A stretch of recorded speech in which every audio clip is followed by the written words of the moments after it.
Kejaksaan Agung menambahkan pasal jeratan terhadap mantan pejabat Mahkamah Agung Zarof Rikard yang sudah menjadi terdakwa dalam kasus dugaan suap vonis bebas Ronar Tanur. Kini Zarof ditetapkan sebagai tersangka dugaan tindak pidana pencucian uang atau TPPU. Zarof Rikard yang mengenakan topi hitam dan kemeja putih juga rompi pink hanya bungkam saat keluar dari ruang sidang kasus suap vonis bebas Ronar Tanur. Dalam hal ini penetapan tersangka untuk menggali lebih jauh asal gratifikasi uang senilai 915 miliar rupiah dan 51 kg emas yang diduga didapatkan Zarof Rikard selama menjabat sebagai pejabat MA. Bisa itu, iya kan? Nggak boleh itu. Saudara mendakwa, buktikanlah dakwaan sesuai surat dakwaan kan. Surat dakwaannya jelas gimana. Jadi ini saya bilang memperlihatkan ketidakprofesionalan jaksa dalam membuktikan dakwaannya terhadap saudara Zarof. Sebelumnya Zarof Rikard didakwa atas upaya pemufakatan jahat menjadi perantara suap uang 5 miliar rupiah pada hakim kasasi untuk membebaskan Ronald Tanur. Atas perannya itu, Zarof Rikard terancam hukuman 20 tahun penjara. Dari Jakarta, Henry Aprilia, Ando Priyo Aji, Sadu Santo Budi, iNews melaporkan.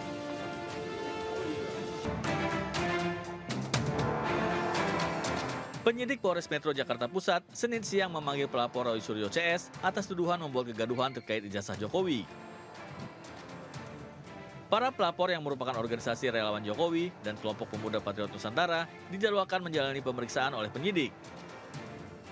Kuasa hukum pelapor mengaku telah membawa saksi dan sejumlah bukti lainnya untuk melengkapi berkas laporan.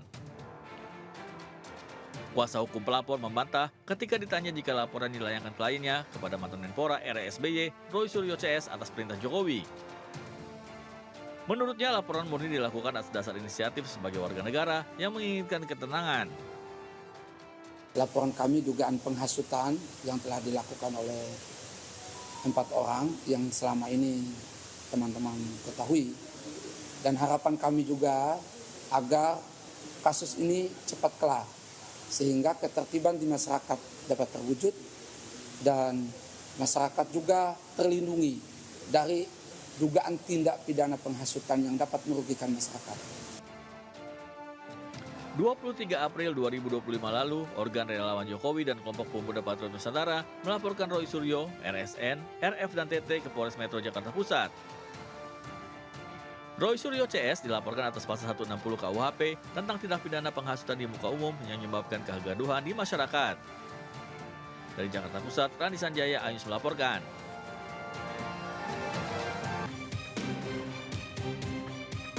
Komisi Pemberantasan Korupsi KPK kembali menyita kendaraan mewah milik Ridwan Kamil terkait dugaan kasus korupsi penempatan dana iklan Bank Pembangunan Daerah Jawa Barat dan Banten BJB. Kali ini KPK menyita 1 unit mobil Mercedes-Benz dari rumah mantan Gubernur Jawa Barat di Bandung, Jawa Barat. KPK sendiri masih mengatur waktu untuk memanggil dan memeriksa Ridwan Kamil sebagai saksi. Dalam kasus ini, KPK telah menetapkan 5 orang tersangka kasus dugaan korupsi di BJB, 2 orang dari BJB dan 3 orang dari pihak swasta. Hingga saat ini penyidik KPK sudah menyita total 26 unit kendaraan roda 2 dan roda 4 dengan berbagai merek terkait kasus ini. KPK menduga pihak BJB dan swasta melakukan perbuatan melawan hukum dalam pengadaan penempatan iklan di sejumlah media massa. Perbuatan itu disinyalir merugikan keuangan negara sekitar 222 miliar rupiah. Tim Liputan iNews melaporkan. Mantan Menteri Perdagangan sekaligus terdakwa kasus dugaan korupsi impor gula, Tom Lembong, mencabut kuasa atas nama pengacara Andi Ahmad. Pencabutan kuasa itu dikonfirmasi langsung oleh majelis hakim ke Tom Lembong di persidangan dan Tom Lembong membenarkannya.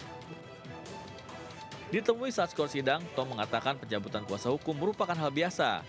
Diketahui nama Andi Ahmad pernah diperiksa Kejagung sebagai saksi terkait dugaan suap vonis lepas kasus korupsi korporasi minyak goreng. Tim Liputan iNews melaporkan.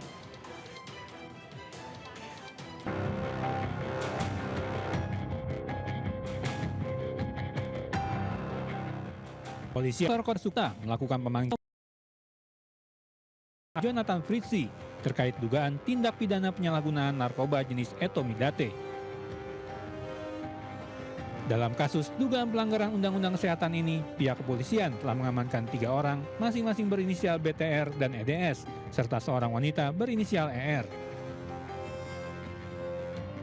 Jonathan Fritzy sendiri statusnya masih sebagai saksi dan telah diperiksa sebanyak 1 kali pada 17 April 2025. Namun pada pemeriksaan kedua 21 April 2025, artis dengan panggilan Ijong itu absen dengan alasan sakit.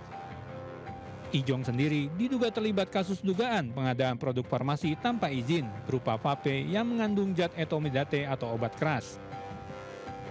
Pihak Satres Narkoba Polresta Bandara Suta menyatakan kasus ini terungkap pada bulan Maret 2025 setelah pihaknya menerima penyerahan dari Bea Cukai Bandara Suta.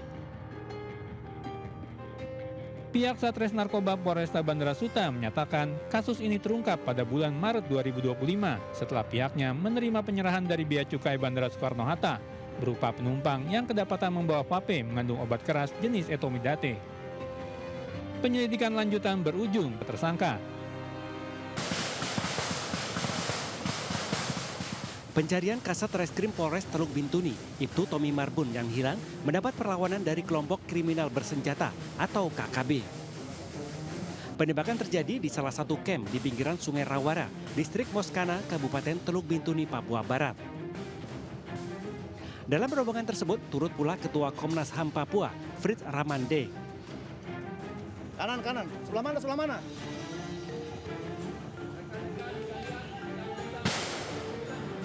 Ratusan personel gabungan yang dipimpin 3 Jenderal Polri menjalani misi pencarian Kasat Reskrim Polres Teluk Bintuni. Operasi besar-besaran ini melibatkan 510 personel gabungan dan digelar selama 14 hari sejak Rabu lalu. Sebelumnya, itu Tommy Marbun dinyatakan hilang saat memantau aktivitas pentolan OPM Martin Aikingking yang masuk daftar pencarian orang. Naas dalam kontak senjata, itu Tommy Samuel Marbun diduga tenggelam di sungai, sedangkan 14 anggota lainnya selamat.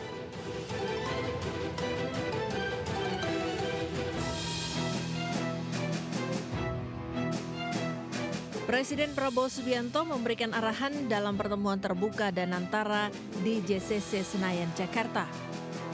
Prabowo mengaku arahan tersebut digelar secara tertutup karena banyak jajaran direksi BUMN yang mendapat teguran. Prabowo Subianto memberikan arahan strategis Danantara, terutama dalam berkolaborasi dengan BUMN. Melalui Danantara, pemerintah akan menginvestasikan sumber daya serta aset BUMN ke berbagai proyek yang memiliki dampak besar bagi keberlangsungan ekonomi Indonesia. Bahwa Danantara ini adalah kekayaan bangsa Indonesia. Harus dikelola dengan sebaik-baiknya, dijaga, dirawat dengan sistem yang transparan dan sangat ketat.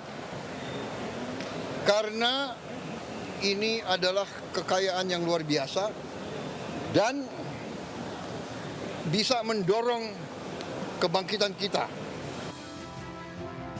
Usai memberikan arahan, Prabowo mengungkapkan bahwa pertemuan digelar secara tertutup karena ia banyak menegur sejumlah direksi BUMN serta akan melakukan evaluasi kinerja para direksi.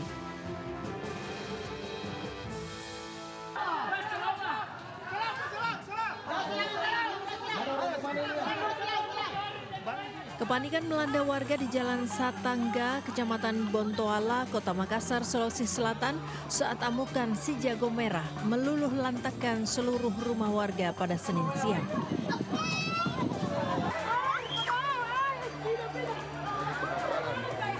Api dengan cepat menyebar dan menghanguskan rumah semi permanen yang juga digunakan sebagai tempat usaha menjahit. Petugas Damkar Makassar yang tiba di lokasi langsung berusaha menjinakkan kobaran api dengan mengerahkan 11 armada damkar dan 30 personel pemadam. Meski harus berjibaku, namun petugas akhirnya berhasil memadamkan api setelah 20 menit melakukan penyiraman dan kebakaran tidak sampai menyebar luas. Diduga api dipicu adanya hubungan pendek arus listrik dan kini masih dalam penyelidikan pihak kepolisian. Untuk rumah yang terbakar, satu rumah, 2 petak. Ini penyebabnya Pak? Penyebab untuk sementara belum kami ketahui, nanti pihak kepolisian yang jelaskan mengenai penyebab kebakaran tersebut. Akibat kebakaran ini, satu rumah yang terdiri dari 2 petak di dalamnya ludes dilalap api hingga membuat 3 kepala keluarga dengan 13 jiwa terpaksa sementara harus mengungsi. Dari Makassar, Sulawesi Selatan, Leo Muhammad Nur, iNews melaporkan.